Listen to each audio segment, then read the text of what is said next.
Kita ke informasi lain, terdakwa kasus penghasutan terkait demo akhir Agustus lalu, Laras Faizati bebas bersyarat. Hakim menjatuhkan vonis 6 bulan penjara dengan syarat pengawasan selama setahun.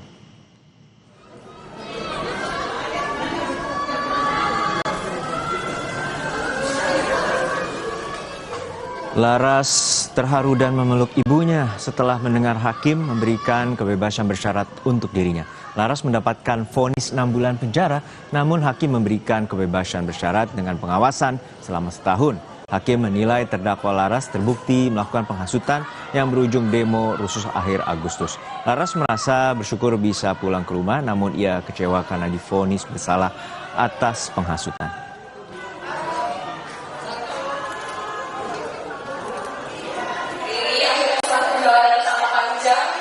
Mendengar keputusan dari hakim dan sebenarnya perasaan aku isi ya karena saya divonis bersalah atas penghasutan, tapi alhamdulillah dipulangkan ke rumah. Akhirnya saya bisa pulang ke rumah setelah 5 bulan.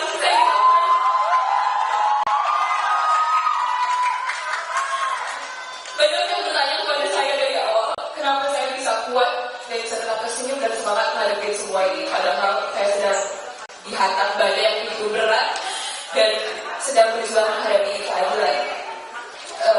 Jawabannya adalah bukan hanya karena dukungan dari teman-teman muda saya, sahabat-sahabat saya semuanya, tapi juga saya sadar kalau saya hari ini berjuang bukan hanya untuk diri saya sendiri, saya berjuang untuk mendapatkan keadilan untuk semua pemuda yang bersuara, mendengar ekspresi dan juga masyarakat untuk keadilan.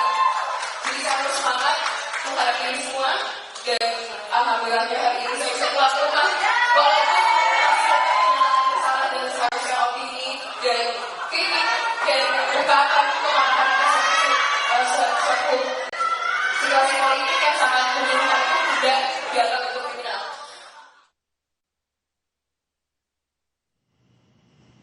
Dalam putusannya, Ketua Majelis Hakim Iketut Darpawan menilai Laras terbukti secara sah dan meyakinkan menghasut publik lewat media sosial. Salah satunya unggahan foto Laras yang dinilai tidak spontan tetapi sudah direncanakan. Hakim menilai postingan Laras di media sosial berisi ujaran kebencian, penghasutan di tengah situasi masyarakat yang tengah marah terkait unjuk rasa pada Agustus silam.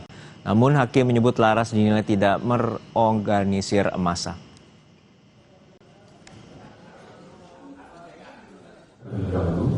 Foto sengaja dibuat oleh terdakwa dengan gaya menyebut Mabes Polri, yang mana memang saat itu sudah jengkel dan kesal melihat gedung tersebut. Setelah itu barulah terdakwa mengunggah saat dalam perjalanan pulang dari kantor ke rumah. Pilihan mengambil foto dengan gaya seperti itu tentu bukan pilihan acak atau asal-asalan saja, tapi memang memiliki tujuan agar tampilan foto itu selaras dengan apa yang sedang dipikirkannya.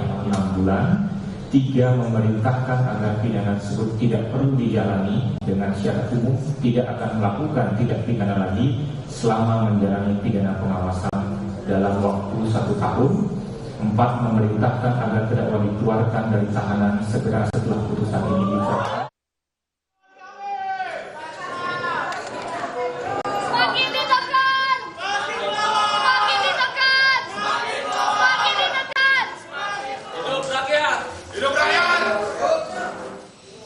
Sementara sejumlah aktivis aksi unjuk rasa 25 Agustus 2025 masih menjalani proses hukum di persidangan.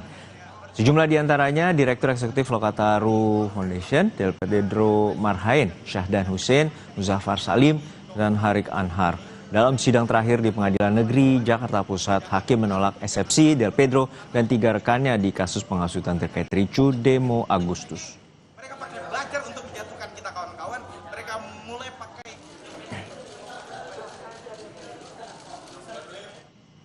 Hakim meyakini Laras terbukti menghasut dalam aksi unjuk rasa pada 25 Agustus silam dan memberikan vonis 6 bulan penjara, namun hakim memberikan bebas bersyarat.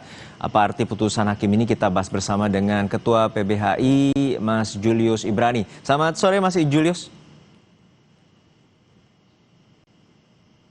Mas Julius, bisa mendengar suara saya?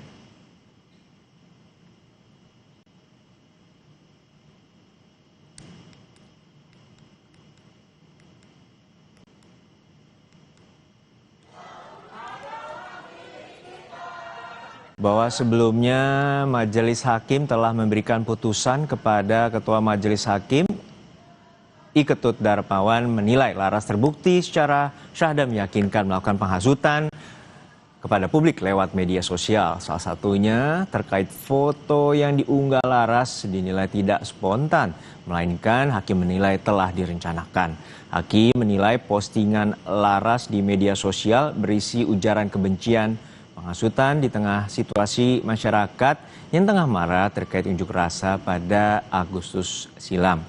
Dan ini terkait dengan kematian dari salah satu driver ojek online yang sempat memicu amarah publik. Dan pada saat ini Hakim menyebut Laras dinilai tidak merorganisir dan akhirnya diberikan putusan bebas bersyarat.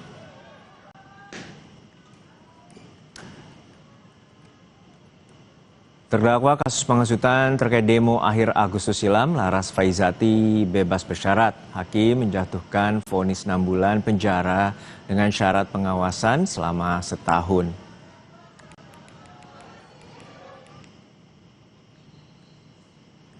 Untuk membahasnya kami akan telah terhubung dengan Ketua PBHI Mas Julius Ibrani. Selamat sore Mas Julius. Selamat sore. Ya, Mas Julius, kita melihat bahwa putusan Hakim menilai bahwa Laras Faizati terbukti melakukan pidana penghasutan. Namun Hakim menilai dia tidak mengorganisir, terdakwa tidak mengorganisir sehingga diberikan putusan bebas bersyarat. Lalu seperti apa catatan Anda terkait dengan putusan Hakim ini?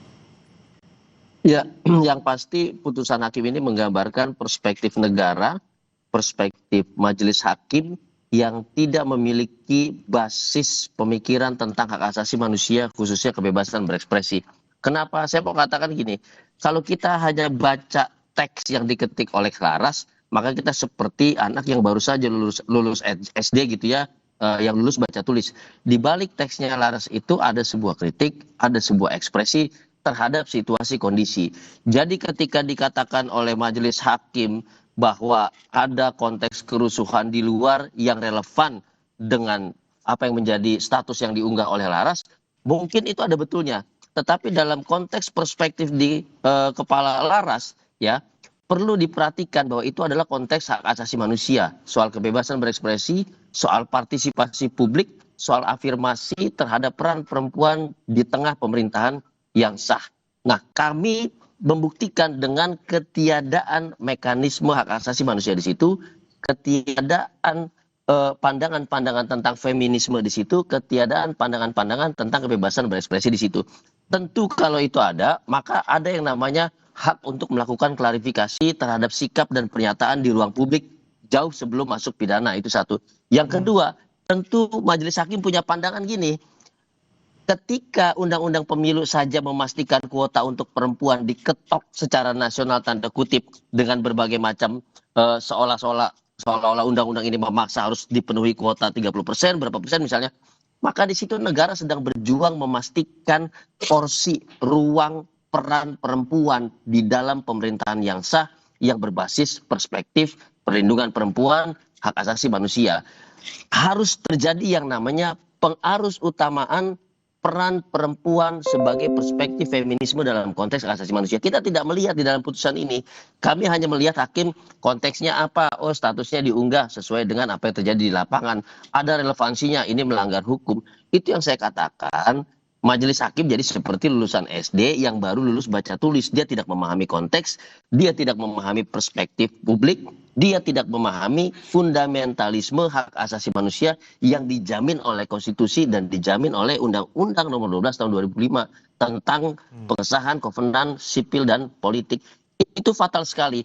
Dampaknya apa di sini? Dampaknya apa? Dampaknya adalah ketika situasi negara menjadi sama sekali belum stabil, begitu banyak dinamika politik, begitu banyak dinamika sosial, maka publik yang ingin mengerahkan kecerdasannya, pemikirannya, memberikan masukan yang terbaik bagi negara lewat kritik, lewat protes dan segala macam, ini kemudian mati. Kemudian hilang karena tidak berani. Kemudian lenyap dari muka bumi Indonesia karena kriminalisasi. Di titik itu juga maka demokrasi kita telah mati, dan di situ juga membuktikan lahirnya rezim totalitarian yang tidak memiliki porsi khusus untuk sipil, porsi khusus untuk kritik, porsi khusus untuk feminisme yang mengafirmasi gerakan dari kelompok perempuan, begitu.